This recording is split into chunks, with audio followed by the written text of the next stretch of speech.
본문 말씀을 중심으로 선 넘는 사람들 이런 제목으로 말씀 전하도록 하겠습니다. 여러분, 요즘은 시대를 융합과 통합의 시대라고 이야기를 합니다. 자, 융합과 통합의 차이가 뭘까요? 융합은 이제 화학적인 결합을 이루어서 두 물질이 연합이 되면서 새로운 특성을 가진 분야를 만들어내는 것, 이것을 융합이라고 하고요. 통합은 같이 모이긴 모여요. 근데 성질은 변하지 않는 거예요. 그러니까 사람들만 이렇게 딱 같이 모아두는 것, 이것은 통합이라고 말할 수 있고요. 융합은 그렇게 모아놨는데 전혀 새로운 어떤 것이 나올 때 우리는 융합이라고 말합니다. 그래서 융합은 마치 벽을 허물어서 새로운 지평을 열어갈 때 융합의 시대, 이렇게 말합니다. 자, 예를 들어서 흔히들 예전에 종교 통합 시대라고 하는 말을 여러분 들어보셨을 겁니다. 이게 어떤 말이냐면, 크리스마스가 될 때 보면 예전에 TV에 이렇게 이제 교회 크리스마스 성탄 축하 예배를 드리는데 거기 빡빡 머리 깎은 한 분이 저 교회 본당 한가운데 있는 사진을 여러분 보신 적이 있을 겁니다. 여러분, 스님께서 오셔가지고 거기 다 예배 드리는 모습 사진에 찍어서 종교 통합 시대. 또 석탄일 때 목사님이 거기에 이제 불공을 드리는 날에 거기에서 같이 딱 있는 모습을 사진을 찍은, 이런 것을 통해서 종교 통합 시대다, 이렇게 이야기합니다. 이와 같이 선과 경계를 허물려고 하는 그러한 시도들이 계속 요즘 일어나고 있습니다. 자, 여러분, 또 다른 예를 한번 든다면, 여러분, 요즘 플랫폼이 형성이 되어지잖아요. 그래서 예전에는 음식을 시키려고 하면 그 음식점 전화번호 다 찾아가지고 전화를 걸어서 짜장면 몇 개 하고 이렇게 주문을 다 했죠. 그리고 또 다른 곳을 하기 위해서 또 그 음식점에 전화를 해서 합니다. 근데 요즘 어떻게 하죠?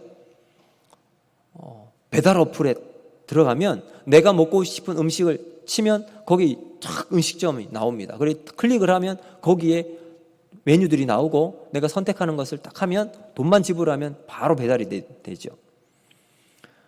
그리고 이제 여행을 간다 그러면 여행 어플이 있습니다. 그렇죠? 여행 어플을 해서 거기에서 숙박에 이런 거 다 있으면 거기만 다 나옵니다. 이런 식으로 해서 모든 이게 통합이 되는 시대가 요즘 시대입니다. 여러분, 이런 시대적 흐름 속에서 신앙에 대한 경계도 계속 허물려고 하는 시도들이 많이 있습니다. 자, 여러분, 이런 시대 속에서 우리는 어떻게 믿음을 지키고 살아가야 할지 오늘 말씀을 통해서 한번 살펴보도록 하겠습니다. 세 가지로 우리의 믿음을 지키기 위해서 어떻게 살아가야 하는가 살펴보도록 할 텐데, 첫 번째, 믿음은요, 경계선을 지키는 데 있습니다. 자, 우리 23절 말씀 같이 한번 읽어보겠습니다. 23절 시작. 여호와의 말씀이니라, 너희가 나를 두려워하지 아니하느냐? 내 앞에서 떨지 아니하겠느냐? 내가 모래를 두어 바다의 한계를 삼되 그것으로 영원한 한계를 삼고 지나치지 못하게 하였으므로 파도가 거세게 이나 그것을 이기지 못하며 뛰노나 그것을 넘지 못하느니라. 아멘. 자, 여러분, 우리가 바닷가, 거제도 바닷가가 많잖아요. 파도를 어떨 때 보면 진짜 큰 파도가 되어서 해안가를 덮칠 때가 있습니다. 그래서 해안가에, 바닷가에, 이 모래가에 놀고 있다가도 큰 파도가 오면 빨리 피하죠. 혹시나 나를 덮칠까봐. 그런데 신기한 것은 그렇게 무섭게 파도가 몰아칠 때 이 파도가 모래 언덕은 넘지 못하잖아요. 그렇죠? 오늘 성경을 보니까 딱 하나님께서 바다의 경계를 어디까지 두었냐면 모래까지 이렇게 정해놓았다, 성경이 이야기를 하고 있습니다. 근데 만약에 이 모래를 넘으면 어떤 일이 벌어질까요? 여러분, 그게 바로 쓰나미 아닙니까? 쓰나미가 되면 모래를 넘어서 온 지역을 다 집어삼킵니다. 여러분, 하나님의 창조 원리는 경계 안에 머무는 것이 하나님의 창조 원리입니다. 그래서 물고기는 어디 살아야 되죠? 물고기는 물 안에 있을 때 물고기는 생명을 얻고 자유를 누리며 살아갑니다. 우리 인간은요, 공기 안에 있어요. 공기, 산소가 없는 곳에 우리가 나가서 살 수가 없지요. 그래서 여러분, 팀 켈러라고 하는 신학자는 이렇게 얘기를 했습니다. 한번 보여주실까요? 팀 켈러, 진정한 자유는 구속의 부재가 아니라 오히려 올바른 구속을 찾는 것. 자, 여러분 이해가 되십니까? 진정한 자유는 구속의 부재, 무언가 우리를 억압하고 있는 것을 벗어나는 것이 아니라 올바른 구속을 찾아 나가는 것이 바로 진정한 자유다. 예를 들면 물고기는 물 안에 있는 것, 이 물 안이 진정한 자유죠. 우리 인간은 산소가 있는 곳에 있는 것이 진정한 자유를 얻을 수 있는 것이다. 마찬가지로 우리 인간은 하나님의 영역 안에 있을 때, 하나님이 우리에게 주시는 그 은혜의 바운더리 안에 있을 때 우리가 자유를 누리며 살아갈 수 있게 된다고 이야기를 하고 있습니다. 여러분, 오늘 우리가 믿음으로 살아갈 때 우리는 어떠한 영역 안에 우리가 살아가고 있는지 한번 살펴보시기 바랍니다. 믿음의 길을 걸어 나간다고 할 때 나는 자유를 향해 내 인생을 뻗어나가겠다라고 생각하고 있는데 그 자유가 어떤 영역의 자유인지 한번 잘 살펴보셔야 합니다. 여러분, 요즘 이제 코로나 많이 이제 없어졌다고 하는데 오늘도 보니까 우리 장로님 또 집사님 해서 코로나 때문에 예배를 못 오신다고 하신 분도 문자를 제가 받았습니다. 여전히 코로나가 기승을 부리고 있습니다. 이 코로나를 기점으로 해서 이 경계에 대한 연구가 활발하게 이루어졌습니다. 자, 여러분, 어떤 학자는요, 코로나가 왜 생기게 되었는가? 이렇게 얘기를 했어요. 인간이 자연의 영역을 계속해서 침범해서 그 결과로 자연 속에 있었던 미생물들, 그리고 이런 것들이 결국 인간에게 넘어와서 코로나라고 하는 팬데믹이 생기게 되었답니다. 여러분, 그거 알고 계십니까? 우리 인간은 지구 생물체 중에 불과 0.01%에 불과한 존재입니다. 전체 미생물, 전체 지구상에 있는 모든 동식물들을 그리고 다 포함을 했을 때 우리 인간은 정말 지극히 작은 존재밖에 되지 않습니다.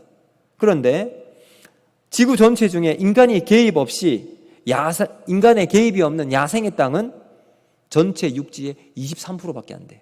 그러니까 그 엄청난 대륙과 바다를 인간이 다 점령하고 개발이라는 미명 아래 마구잡이로 훼손하고 있어요. 이것은 제가 보니까 2018년도에 나온 통계였어요. 23%. 지금은 5년이 지났으니까 훨씬 더 우리 인간이 차지하는 영역은 더 많아졌겠죠. 그러면서 원래 자연 안에 살고 있었던 이런 미생물이나 박테리아들이 이제는 더 이상 살아갈 수 없으니까 그 많은 영역을 차지하고 있는 인간에게 넘어오게 되는 거예요. 그러니까 여러분, 이런 코로나와 같은 팬데믹, 이러한 바이러스의 영향을 받게 되면서 결국은 우리가 이런 엄청난 전 지구적인 재앙을 맞이하게 된다라고 이야기를 하고 있습니다. 이런 무차별적인 자연의 파괴와 훼손으로 인류의 미래 세대에게 우리는 큰 짐을 지우고 살아가고 있는 거죠. 그래서 여러분, 참 어떤 부분에 있어서 개발이라고 하는 것은 좋은, 우리가 미지의 세력을 개척하라고 하는 이러한 좋은 명분이 있지만 무분별하게 개발하는 것을 통해서 결국은 우리에게 큰 해가 돌아오게 된다는 것을 우리가 보게 되는 거예요. 그럼 마찬가지예요. 우리가 믿음을 지키고 살아간다는 것은 뭔가? 하나님께서 우리에게 주신 이 경계 안에 있을 때 우리의 믿음은 이루어지고 하나님이 기뻐하시는 삶을 살아가는 거예요. 여러분, 이 경계를 뛰어넘으면 그것이 바로 하나님은 죄라고 이야기해요. 여러분, 죄. 헬라어로는 하마르티아라고 말합니다. 하마르티아. 하마르티아의 원래 뜻은 이제 여러분, 관역이 이렇게 있잖아요. 화살이 있을 때 화살 시위를 당겨서 관역에 정확하게 명중하면 이건 좋은 거예요. 근데 그 관역에서 벗어나는 것, 이게 바로 하마르티아라고 이야기를 합니다. 하나님께서 우리에게 주신 그 영역을 벗어나서 방향이 엉뚱한 대로 나아가서 내 삶을 거기에 투자하고 살아가는 것, 이게 바로 죄라고 이야기합니다. 경계를 뛰어넘을 때 여러분, 우리에게 죄악이 들어오게 된다는 거죠. 여러분, 오늘 우리가 세상을 살아가면서 믿음의 경계를 잘 지키면서 하나님께서 우리에게 주신 말씀과 기도 안에 우리의 삶의 영역을 잘 지키고 그 안에서 하나님과 함께 믿음의 삶을 동행하며 살아가는 우리 모두가 되기를 주님의 이름으로 축복합니다. 두 번째, 믿음은 뭔가? 믿음은 더불어 함께 살아가는 거예요. 더불어 함께 살아가는 것. 자, 우리 이 26절과 27절 말씀 같이 한번 읽어보겠습니다. 시작. 내 백성 가운데 악인이 있어서 새 사냥꾼이 매복함같이 지키며 덫을놓아 사람을 잡으며 새장에 새들이 가득함같이 너희 집들에 속임이 가득하도다. 그러므로 너희가 번창하고 거부가 되어. 아멘. 자, 여러분 오늘 26절과 27절을 보면 우리 지금 현대를 살아가고 있는 우리의 모습을 어쩌면 이렇게 잘 표현했는지 모르겠어요. 현대의 모습, 바로 덫과 속임. 우리 사람들은요, 덫으로 사람을 잡습니다. 그리고 속임을 통해서 자신은 번창하고 거부가 되고 살찌고 윤택한 삶을 살아가고 있습니다. 지극한 개인주의가 극대화되어 있어요. 그래서 마음의 중심에 나 이외에 다른 것은 더 이상 들어올 수 없도록 딱 철벽을 쳐버리죠. 그래서 다른 사람을 좀 배려하거나 이런 것을 허용하지 않는 시대가 요즘 시대입니다.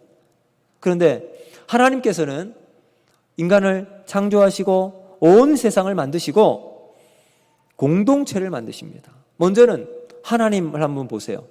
하나님은 삼위일체 하나님이십니다. 성부, 성자, 성령 하나님. 하나님 스스로가 공동체로 이루어지십니다. 그리고 하나님께서 만드신 두 기관이 있어요. 그것이 뭐냐 하면 가정과 교회예요. 그럼 가정도 남자와 여자가 연합해서 공동체를 이루죠. 그럼 교회도 혼자서 교회를 만들어지지 않습니다. 믿음의 형제 자매들이 함께 모여 있는 곳이 교회지요. 그 공동체 안에서 하나님의 영광과 하나님께서 우리에게 주신 사명을 감당해 나갈 수 있도록 공동체로 세워주십니다. 그럼 믿음은 더불어 함께 이 일을 감당해 나가는 거예요. 그럼 오늘 우리 교회는 믿음의 공동체로 살아가고 있는가? 또 여러분의 가정은 믿음의 공동체의 사명을 여러분 안에서 잘 감당해 나가고 있는지 한번 생각해 보시길 바랍니다. 하나님은 공동체를 통해서 주님의 영광과 주님의 뜻을 나타내 보이십니다. 여러분 바라기는 우리 교회가 하나님이 기뻐하시는 믿음의 공동체가 될 수 있기를 주님의 이름으로 축복합니다. 자, 그런 의미에서 제가 한 공동체를 소개해 드리도록 하겠습니다. 브루더호프 공동체라는 곳인데요. 이곳은 1920년 독일의 신학자인 에버하르트 아놀드에 의해서 시작이 되었어요. 이분이 성경을 쭉 연구하다가 지금 자기가 살아가고 있는 이 삶을 보니까 하나님이 기뻐하시는 초대교회의 삶이 이루어지지 않는 거예요. 자기도 스스로 이기적이고 공동체를 꿈꾸며 살아가지 못하고 있는 거예요. 그래서 자기의 모든 것을 포기하고 아내와 이 비전을 나눕니다. 아내도 동의를 하고 자기가 가지고 모든 것을 다 정리를 하고 시골로 내려가서 공동체를 이룩하려고 했습니다. 그리고 나서 지금 미국과 영국을 비롯한 23개국에서 2,700명 이상의 사람들이 공동체를 이루고 살아갑니다. 우리나라도 보니까요, 영월에 이 브루더호프 공동체가 있는데 11가정이 여기에서 공동체 생활을 하고 있었습니다. 여기를 보니까요, 이제 자기들이 함께 마치 이제 초대교회처럼 모든 재산을 다 나눕니다. 그리고는 그곳에서 함께 경작하고 함께 일을 하고 그리고 뭐 공동의 일들을 서로 이제 역할들을 나누어서 이렇게 쭉 해 나가는 거예요. 그리고 수익이 있으면 그것을 공동체에 다 내어놓고 같이 이것을 이제 어떻게 공동체를 운영해 나갈까 하면서 그 공동체를 만들어 나가는 거예요. 그럼 여기에는 창조 생명체는 공동체적인 질서 안에 있다라고 하는 기치 속에 이제 선하고 아름다운 공동체를 만들어 나가기 위해서 믿음의 공동선을 이루어 나가고 있습니다. 예수님께서 이렇게 말씀하셨죠. 산상수훈을 따라서 내 이웃을 내 몸과 같이 사랑하라. 여러분 오늘 우리가 이 세상에 살아가면서 믿음은 더불어 함께 살아가는 곳입니다. 나 혼자 살아가는 것은 여러분 지극히 개인적이고 하나님께서 기뻐하지 않는 모습이죠. 그래서 오늘 우리가 서로 손을 붙잡고 하나님이 기뻐하시는 이 공동체를 만들어 나가기 위해서 우리는 어떻게 해야 될까요? 때로는 우리가 서로 생각이 다를 수 있고 개성이 다른 사람들이 함께 모였습니다. 여기도 우리의 생각들이 다 같을까요? 아니요, 다 다릅니다. 서로 생각을 해보면 똑같은 것을 이야기해도 관점이 서로 다릅니다. 밥을 먹을 때도 오른손으로 먹는 사람이 있으면 왼손으로 먹는 사람도 있어요. 국을 오른쪽에 넣는 사람들이 있으면 왼쪽에 넣는 사람들이 있어요. 그것 가지고 지적하기 시작하면 아니야, 국을 왼쪽에 놔야 돼, 국을 오른쪽에 놔야 돼, 이것 가지고 그냥 하면 결론이 나지 않죠. 그래서 이 브루도호프 공동체에 있는 영월에 있는 이 분을 어떤 분이 인터뷰를 했어요. 그 책을 냈는데 이상한 나라 하나님 나라, 이런 책 제목이 있습니다. 거기에서 이제 이렇게 인터뷰했던 내용을 봤는데 서로 다른 생각과 개성이 다른 것을 만나게 될 때 불편하고 이해가 되지 않을 텐데 어떻게 하십니까? 질문을 하니까 이분이 이렇게 얘기를 했습니다. 먼저는 서로 다른 것을 인정하는 거예요. 생각이 다르고 개성이 다른 사람이 모여 있다. 서로 다른 부분이 있음을 먼저 인정합니다. 인정하고 난 다음, 그리고 나서 이것을 시간이 지나도록 그냥 묻어둘 때도 있답니다. 이것을 그냥 이해하고 막 이렇게 하기보다 그런 것이 있다 하고 그냥 가슴 속에 묻어두고 시간이 지나도록 지나게 됩니다. 그러다 보면 어느 순간에 그때 이분이 이렇게 이야기했던 것은 이런 의미가 있구나 깨닫게 된다고 합니다. 또한 얘는 그렇게 생각이 다를 때 찾아가서 본인의 생각이 무엇인지 질문을 하고 요청을 해요. 그래서 이분의 생각은 이런 것 때문에 이렇게 생각한다. 그러면 그 생각을 받아들여서 생각을 조율하고 이해할 수 있는 폭이 넓어지게 되었다라는 이야기를 듣게 되었습니다. 우리도 마찬가지죠. 교회 안에 여러 사람들이 있는데 우리 믿음의 공동체 안에 생각과 가치관이 다른 것을 조율해 나가는 과정을 통해서 여러분 서로 다른 것을 인정하고 또 받아들일 수 있는 넓은 포용력이 우리에게 필요합니다. 본질에 대해서는 항상 일치를 해 나가지만 본질이 아닌 비본질적인 것에 대해서는 우리는 서로 다름을 인정하고 포용하는 수용력이 있을 때 교회는 여러분 이 수용력이 커집니다. 그래서 이해할 수 있는 능력이 커져 나가게 되는 거예요. 여러분 오늘 우리가 더불어 함께 살아가는 아름다운 믿음의 공동체가 우리 교회 속에 아름답게 세워져 나가서 주님 앞에서 우리가 서로를 인정하고 하나님의 영광을 위해서 우리가 서로를 받아들이고 살아가는 귀한 삶이 우리 모두에게 있기를 주님의 이름으로 축복합니다. 마지막 세 번째, 믿음은 하나님의 때를 기다리는 데 있습니다. 자, 24절 말씀 우리 같이 한번 보겠습니다. 24절 시작. 또 너희 마음으로 우리에게 이른 비와 늦은 비를 때를 따라 주시며 우리를 위하여 추수 기한을 정하시는 우리 하나님 여호와를 경외하자 말하지도 아니하니. 아멘. 자, 여러분 여기 보면 이른 비와 늦은 비가 나옵니다. 이른 비와 늦은 비. 가나안에 정착한 이스라엘 백성들에게 농경 생활을 해 나가는 데 있어서 하나님께서 비를 내려주시지 않으시면 이들은 농사를 할 수가 없습니다. 왜냐하면 마치 하늘에서 비가 내린 천수답, 하늘에서 비가 내려져야만 농경사회가 이루어지기 때문에 이들은 하나님이 주시는 이른 비와 늦은 비를 꼭 이제 시기에 따라서 때에 따라서 받아야만 살아갈 수가 있게 됩니다. 그러니까 그럼 이들은 기다림은 항상 그들 가운데 필수적인 신앙의 덕목이었어요. 인내가 필요했습니다. 여러분 이 인내는 인내하는 그 시간 동안 하나님을 더 찾게 만들게 되고 그 시간이 촉박하면 촉박할수록 마음에 이런 답답함은 내려놓고 더욱더 하나님을 찾게 만들 수 있게 된다는 거죠. 여러분 갈라디아서 4장 4절을 한번 보시면 이렇게 말씀합니다. 갈라디아서 4장 4절 같이 한번 보겠습니다. 시작. 때가 참에 하나님이 그 아들을 보내사. 아멘. 여러분 여기 때가 차다 그랬죠. 때가 차다. 하나님께서 예수님을 이 땅에 보내실 때 하나님의 맞는 때가 딱 있었어요. 조금 더 일찍 보내시지도 않으셨고요. 조금 늦게 보내시지도 않았습니다. 로마라고 하는 이 사회가 전 세계를 탁 통합하고 있고 로마가 가는 곳마다 도로를 막 만들었습니다.